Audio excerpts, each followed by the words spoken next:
Hello students, দেখো আমরা এই অঙ্কটা কীভাবে করব সেটা হচ্ছে এখানে বলছে একটি স্বাভাবিক সংখ্যা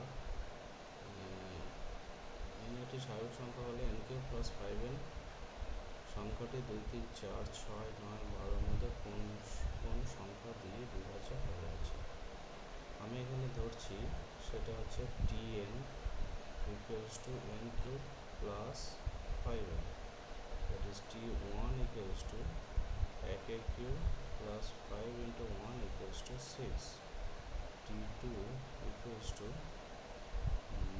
2 কিউব প্লাস হচ্ছে 5 into 2 equals to আচ্ছা এখানে 8 মাধ্যমে 10 18, তাহলে t3 equals to আমি বলতে পারি 3 কিউব প্লাস হচ্ছে 5 into 3, that equals to 27, 15, 42।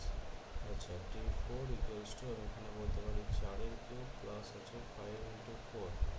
এখানে বলা যেতে পারে 4 4 আচ্ছা 64, 16, আচ্ছা 4 কিউব হবে এখানে 4 কিউব মানে হচ্ছে 64 প্লাস হচ্ছে 20 মানে 84। মোটামুটিভাবে এতদূর করে বোঝা যাচ্ছে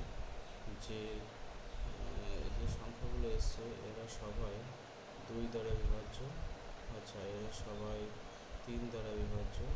এরা সবাই কিন্তু 4 দ্বারা বিভাজ্য হবে না, তাহলে এরা সবাই 6 দ্বারা বিভাজ্য, এরা সবাই 9 দ্বারা বিভাজ্য কিন্তু